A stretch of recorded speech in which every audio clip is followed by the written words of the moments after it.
So yeah, at this point you're probably expecting me to say that I'm head over heels with this car. I love it so much that I would want to buy one right now. But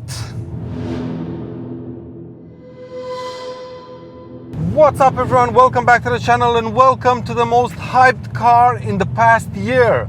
A 3-cylinder Toyota Yaris.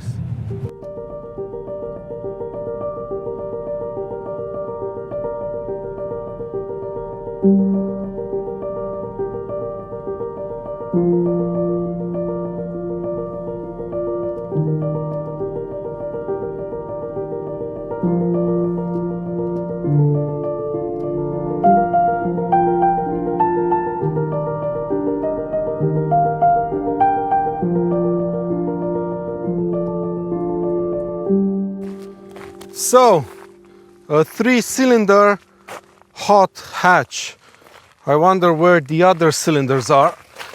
Are they here? No. Are they here? No. So yeah, it's just 3 of them. And let me guess, it's a manual only, right? Yeah, it's a manual only. I don't know about this one, guys. No driving modes, no adaptive dampers. I don't know.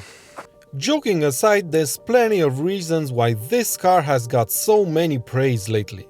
It's a rally homologation special and it's one of the most unique cars ever built. Let me explain. So this is the new Toyota Yaris GR. GR stands for Gazoo Racing, Toyota's racing division, and Yaris stands for, well, basically nothing, because other than the headlights and the taillights, this car has nothing in common with the standard car. Up front, we indeed have a 3-cylinder engine under the bonnet, but it is turbocharged and it can produce 260 horsepower, so this car is not a slouch. Power goes to all 4 wheels. Yes, this is a 4-wheel drive car, and in the middle you have a 6-speed manual transmission, which is just fabulous to use. Now, you've probably heard the phrase rally homologation special quite a lot in these past few months from people reviewing the car, but I haven't heard a proper explanation of this concept yet, so I'm gonna try a short version of it.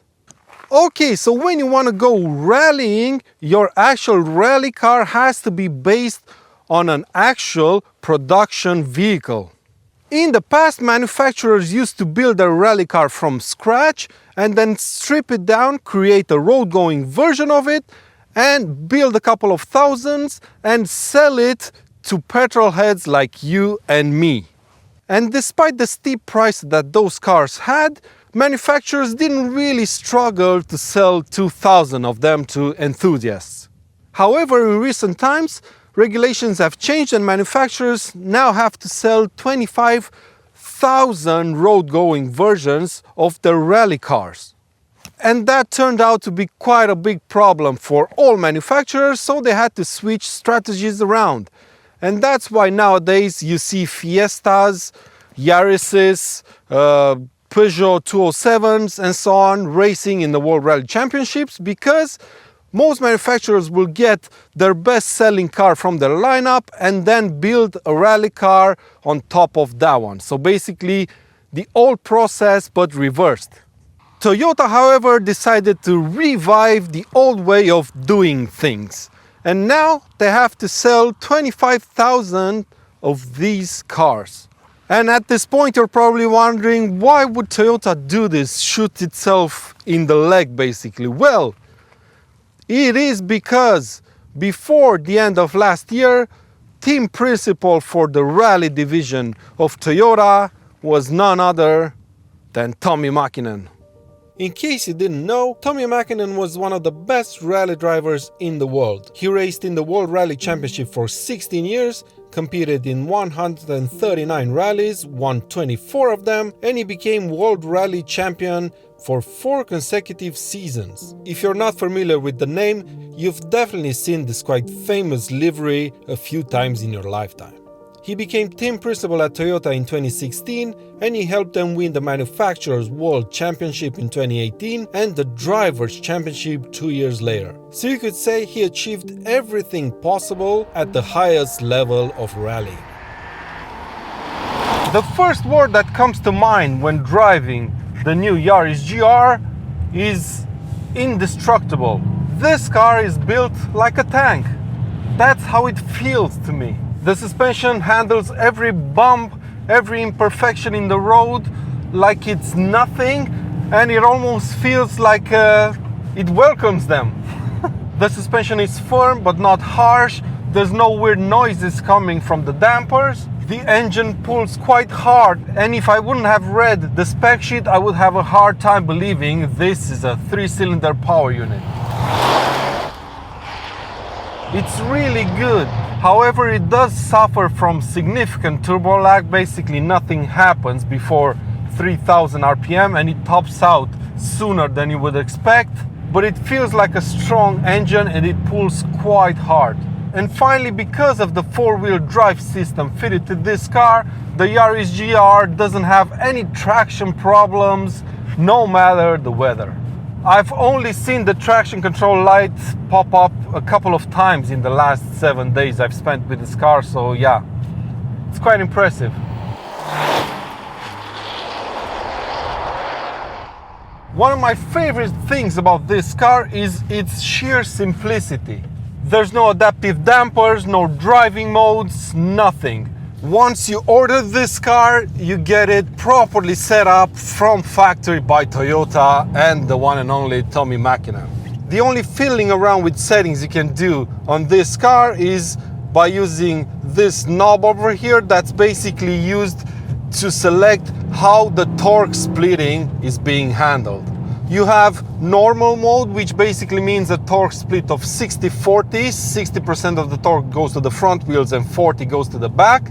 Then you have sport mode that basically sends only 30% to the front and 70 to the back. And finally you have track mode where the torque split is an even 50-50. Now, because this car has quite a lot of grip, like I've said before, it's very difficult to distinguish between these driving modes, so to speak, in weather like this. I could actually feel the difference when I was doing some snow driving the other day, and when I put the car into sport, you can definitely feel that the rear is pushing more than the front. You also have the IMT button over here, which basically, once you press it, turns on the auto blip function when you downshift. Then you have the button for all systems off, and yeah, a proper handbrake, and that's basically it. The rest is standard Yaris interior. Toyota have produced a really awesome car here, I have to say. And whoa, I almost forgot about the manual transmission, which is also very well set up. It's a 6-speed manual transmission with short throws. It's got quite a mechanical feel to it, which I like quite a lot. The clutch is light, and yeah, it's a pleasure to use. Really, it honestly is. And this is your only transmission option on this car, as it should be. So yeah, at this point you're probably expecting me to say that I'm head over heels with this car. I love it so much that I would want to buy one right now. But the thing is, I'm not really bonding with this car, and in the past few days I've been trying to figure out why that's the case, and I've narrowed it down to the 4-wheel drive system and the engine. Let me explain. This combo of 4-wheel drive system and this engine doesn't really allow the car to move around on the road. I think the 4-wheel drive system in this car is too capable or too well set up, and this engine is not powerful enough to overpower it and make this car come alive and move underneath me. I'm not sure if I'm explaining it properly, but in conditions like these, without any snow or ice, if you floor this car, there's not going to be any drama.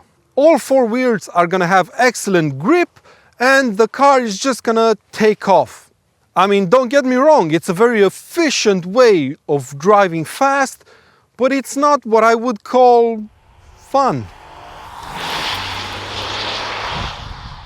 If I do a drag race between this car and my M2 competition, the Toyota would smoke my BMW in real life, no questions asked. But I can't help but think that I would have more fun in my M2 competition, trying to accelerate as fast as I can, and at the same time trying to keep the car going in a straight line.